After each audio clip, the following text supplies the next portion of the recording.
Guest posts, should you do them? Hi, I'm Eric Lantris, founder of Traffic Research, and I'm here to talk about guest posts and how they can help you grow your website, getting more traffic from Google, and also producing more leads and sales. So, there's a few misconceptions about guest posts. A few of them come from videos on other channels on YouTube. Who would have thought?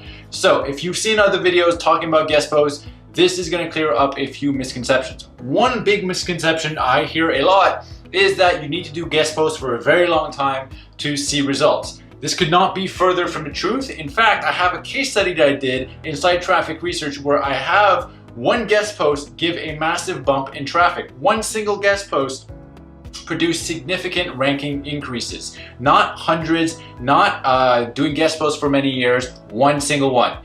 In fact, that's one of the main reasons that these days a lot of people are calling guest posts the new PBNs. PBNs, if you're not familiar with, it stands for private blog networks, and it's a way that people were using old expired domains to kind of manipulate the search engines, manipulate higher rankings in Google. Now, Google's been cracking down on those a lot, and what's kind of replaced them in the whole SEO arena is going to be guest posts. Now, there's good ways of doing guest posts and there's bad ways of doing guest posts. So, by the way, if you're not subscribed yet, subscribe right now. And if you've ever used guest posts on a site in the past, please comment below. Tell me you've left a guest post and how it worked out. Tell me if you've gotten a good guest post or a bad guest post, what the results have been. Okay, cool. So the reason some guest posts work and other guest posts don't work is going to be for two reasons. One, if you have a guest post, it's buried on a site and it never gets any exposure, that's typically going to be a guest post with very few internal links, meaning that it's not featured at the powerful place on that website. So if your guest post is not featured kind of like on the front page of the website that you're writing the guest post for, you're not going to get enough juice or traffic, or you're not going to get the bang for your buck that you're looking for. Instead, what you really want to focus on is when you're either outsourcing a guest post, writing it yourself, or contributing, working to create that guest post, and we could get into those methods right after. You want to make sure that if your guest post is going to be read by real people, it's going to be featured on that website somewhere. If you do those two things, you're going to see some massive benefits, not only from visitors reading your article, reading your content, and then maybe contacting you for business, but also direct Google ranking impacts. Google's going to notice as well that your guest post is featured on a prominent website with real readers, and that link within that guest post is going to have more weight than a link that might be buried within a site, or even worse, a link on a site that gets absolutely no traffic. So that is actually one of the Google ranking clues that they look for. So one of the patents that Google put out is that they look for sites that are providing real traffic. So whenever you're getting a link, if that link gets real traffic flowing through it, Google's going to try to reward that more than a link coming from a dead website.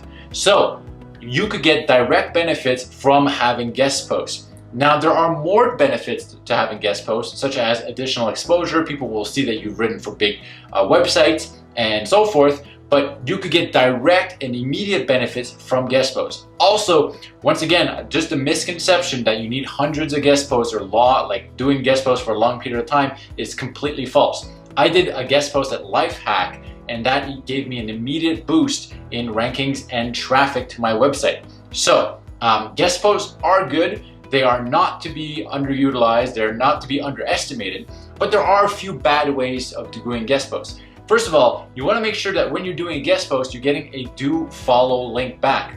Some of the most powerful links that you could get for Google rankings is going to be do follow links, meaning that there's no follow tag after it, and also contextual links. So you don't want to have necessarily a link at the bottom. You want the link to be within the content, and that link within the content has words above it and words below it. That's going to be the contextual relevance that you're going to give yourself with that link. So if you want your ideal powerful link, the one that Google rewards the most, you want to make sure that you're within an article that is relevant to your website, that it is viewed by as many people as possible in front or like on the homepage of an extremely powerful website, and make sure that it is do follow. If you follow those steps, those are some of the most powerful links that you could get on the entire internet, and some of the most powerful links that Google does reward. So if anyone ever tells you that guest posts are not powerful, please ignore them, because they're obviously not doing SEO day in and day out. Even the black hatters, the people that use the craziest tools, and people that have huge private blog networks, even these days, what they're starting to do is mix in guest posts because they are so powerful. So using guest posts is a tool, and you should do as many, maybe not as many as you can, but do guest posts in a proper way. Now, how do you do guest posts? What's the best way of doing guest posts? There's a few ways. One, you could go and build a relationship with other websites or the website owners and then contribute to their website. So for instance, in the SEO industry, there's a very popular tool called Ahrefs. If you contact Ahrefs, you develop a relationship with them and say, hey, I'd like to contribute a really good piece of content, and you show them this really good piece of content, and they might work out a deal and feature you on their blog, and you might guest post for them. Same thing for Moz, same thing for other big websites within the SEO niche. Within your industry, the same thing applies. You could build relationships with websites and then offer, hey, why don't I contribute something that your readers are gonna like? Have you ever done that? Most people just kind of like skip the step, and the way most people do it wrong, and leave in the comments if you've ever done this, is they just essentially use an email template and just kind of like blast this out saying, hey, I'd like to do a guest post here, guest post here, guest post here, without the relationship building. So it's like a cold email to 100 sites saying, hey, can I just give you an article and post a link back to my site?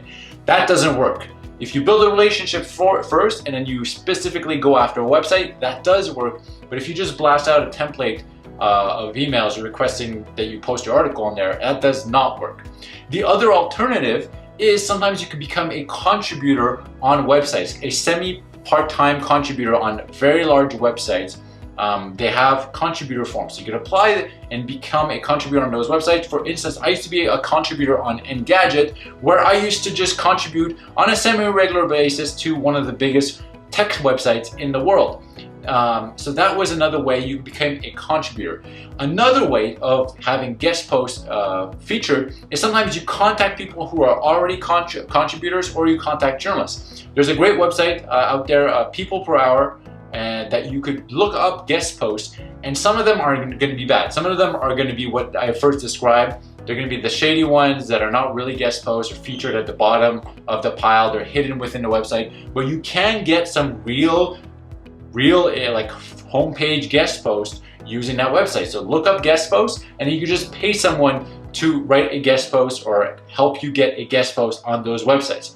So those are 3 ways of getting guest posts that really make the needle move, really increase your rankings, and ultimately your sales from Google traffic. So hope you guys have enjoyed this. If you like, comment down there, subscribe, and everything else that you do with YouTube videos. I'm gonna have a lot more YouTube videos coming out, helping you grow on YouTube. So make sure to check out and subscribe and hit the bell icon. And I think that's everything that people say on YouTube.